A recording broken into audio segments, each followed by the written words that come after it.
आईसारख्या शिवसेनेशी गद्दारी महागात महाराष्ट्रातील 6 खासदारांना कोर्टाचा बळा दणका। तर मित्रांनो, महाराष्ट्रात तीव्र असे पडसाद, तर उद्धव ठाकरेंनी लढाई पहिल्याच दणक्यात जिंकली। एकनाथ शिंदेंसाठी उद्धव ठाकरेंचा निर्वाणीचा इशारा। तर मित्रांनो, खासदार आले पूर्णपणे गोत्यात, आहे तेही गेलं, होतं तेही गेलं, आता काय मिळणार? मित्रांनो, नेमकी बातमी काय आहे ती आज आपण जाणून घेऊया।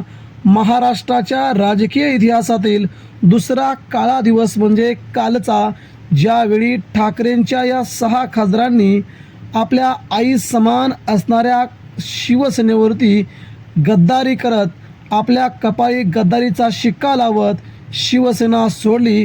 तो दिवस महाराष्ट्राच्या इतिहासामध्ये दुसऱ्यांदा काळा दिवस म्हणून लिहिला जाणार। मित्रांनो, शिवसेनेने तुम्हाला उभं केलं, शिवसेनेने तुम्हाला जनमानसामध्ये स्थान दिलं, शिवसेनेने तुम्हाला पद दिली, प्रतिष्ठा दिला, पैसा दिला, करोडो रुपये शिवसेनेने तुमच्यापर्यंत पोचवले।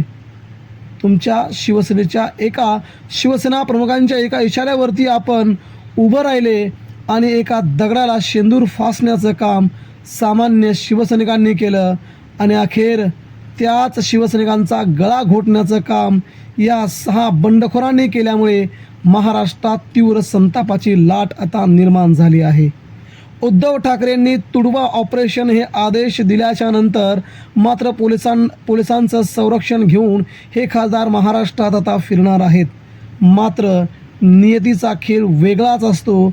आगामी काळामध्ये सत्ता येते, सत्ता जाते, मात्र निवडणुकीच्या रिंगणात जेव्हा तुम्ही उभे राहाल तेव्हा मात्र तुमची काही खैर नाही, तुम्हाला पाडल्याशिवाय आम्ही राहणार नाही, असे इशारे सध्या ठाकरेंचे शिवसेना घेत आहेत।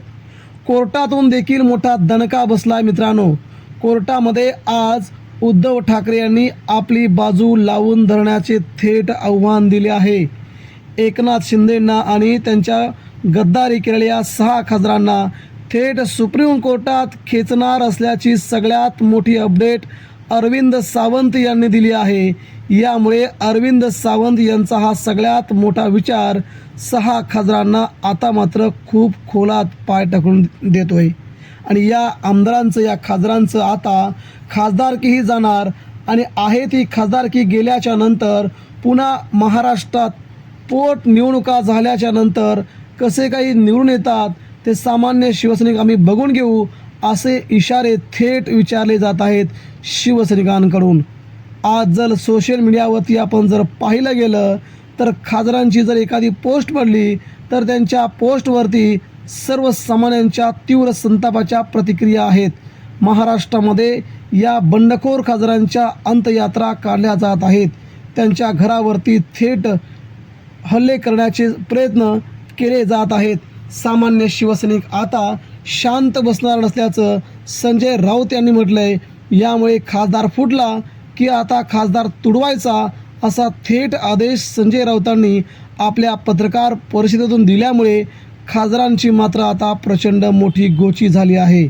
उद्धव ठाकरेंकडे येणं देखील आता अवघड झालं आहे। ठाकरे देखील आता घेणार नाहीत। शिंदे सेनेत गेल्यामुळे महाराष्ट्रात निवडणुका लढवणं अवघड होतं आहे। गद्दारीचा शिक्का कपाळावरती लावून घेतला आहे।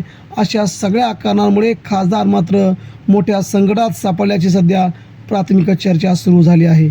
एकंदरीत मित्रांनो, महाराष्ट्रात या गद्दारीचे तीव्र असे पडसाद उमटायला सुरुवात झाली असून पहिली जेव्हा गद्दारी झाली तेव्हा मात्र उद्धव ठाकरेंनी शांततेचे आव्हान केले होते।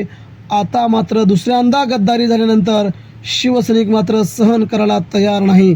प्रत्येक लोकसभेच्या मतदारसंघात जाऊन त्या खासदारांच्या घरासमोर आंदोलन करण्याचा इशारा थेट राऊत यांनी दिला आहे।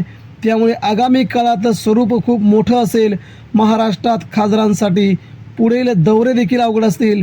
सामान्य शिवसैनिक आता मात्र पेटला आहे आणि याला थंड करणं आता अवघड असल्याचं दिसतंय। मित्रांनो, एकंदरीत महाराष्ट्राच्या राजकारणामध्ये उद्धव ठाकरेंशी आणि शिवसेनेशी गद्दारी खासदारांना महागात पडते। सुप्रीम कोर्टात देखील त्यांच्या विरोधात उद्धव ठाकरे आता लढा उभारणार आहेत।